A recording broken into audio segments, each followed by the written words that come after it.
Di sini saya akan menjelaskan apa sih itu SMART.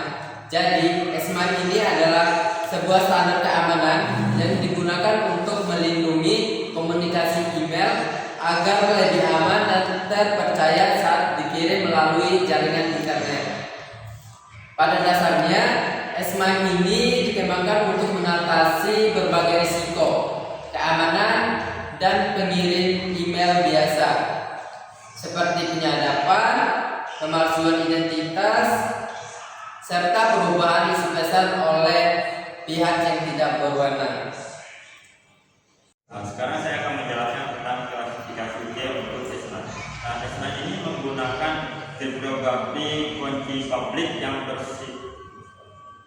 biasa disebut sebagai kriptografi asimetrik. Nah, dalam kriptografi asimetrik ini dia ada dua kunci. Yang pertama itu public key dan private key. Nah, dalam mekanisme private public key ini digunakan oleh pengirim untuk mengenkripsi pesan sebelum dikirimkan ke penerima. Nah, public key ini bersifat terbuka sehingga bisa dibagikan kepada siapa saja tanpa mengurangi keamanan sistem. Untuk cara kerja SMART ini melibatkan dua proses utama, yaitu enkripsi dan tanda tangan digital. Nah, yang keduanya memanfaatkan pasangan kunci publik dan kunci privatnya. Ketika seseorang ingin mengirim email yang aman, dia terlebih dahulu menggunakan public key milik penerima untuk mengenkripsi pesan.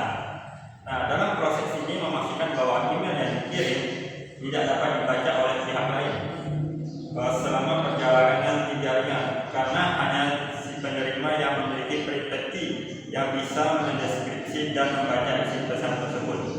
Selain enkripsi, SMART juga menyediakan mekanisme tanda tangan digital untuk menjamin keaslian dan integritas pesan. Dalam hal ini, pengirim akan membuat ringkasan atau hash dari isi email, kemudian mengenkripsinya menggunakan private key miliknya sebagai bentuk tanda tangan digital. Ketika email diterima, penerima akan menggunakan public key milik pengirim untuk memverifikasi tanda tangan tersebut. Selanjutnya ada kelebihan dan keamanan dari SMART.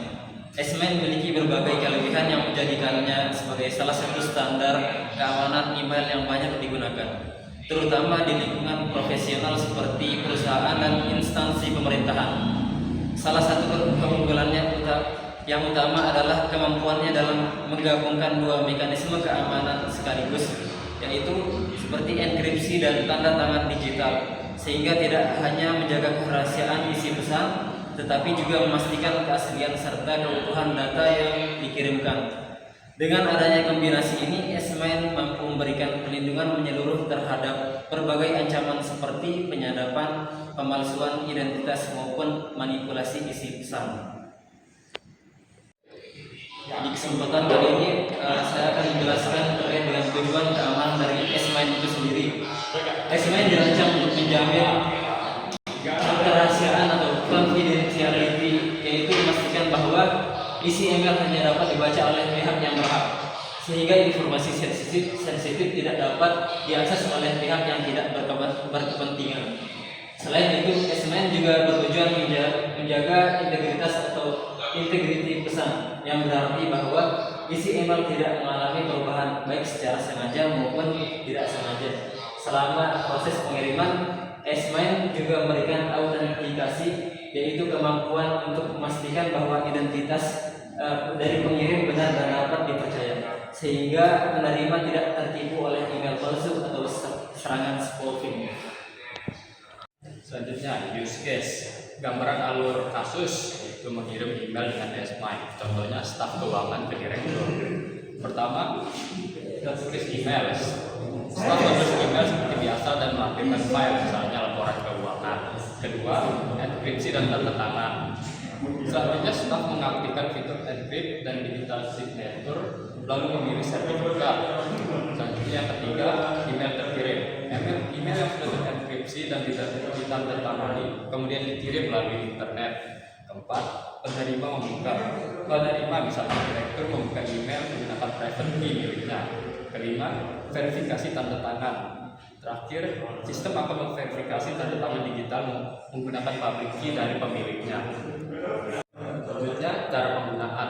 Salah satu contoh penggunaan S-MIME dapat dilihat dalam lingkungan perusahaan. Misalnya pada sebuah perusahaan keuangan yang harus mengirim laporan keuangan bulanan pada manajer atau direktur. Dalam kondisi normal, tanpa keamanan tambahan, email yang dikirim beresiko disadap atau bahkan dimodifikasi oleh pihak yang tidak bertanggung jawab dalam proses pengiriman. Namun, dengan menggunakan S-MIME, staf keuangan akan mengenkripsi email tersebut menggunakan public key dari direktur, sehingga hanya direktur yang memiliki private key yang dapat membuka dan Oke, jadi kesimpulan dari yang telah disampaikan oleh teman-teman sebelumnya, bahwa S-MIME ini masih tetap relevan digunakan secara luas, terutama pada perusahaan, instansi pemerintahan, serta organisasi yang membutuhkan keamanan komunikasi yang tinggi. Hal ini disebabkan karena S-MIME mampu memberikan perlindungan menyeluruh terhadap email melalui enkripsi dan tanda tangan digital, serta dapat menjamin kerahasiaan, keaslian, serta keutuhan dasar yang dikirimkan. Selain itu, S-MIME juga menjadikan sebagai solusi yang terpercaya dan memiliki kekuatan pembuktian dalam konteks formal maupun hukum. Sekian pemaparan materi dari kelompok Simpel, yaitu materinya tentang S-MIME dari mata kuliah Sistem Terdistribusi.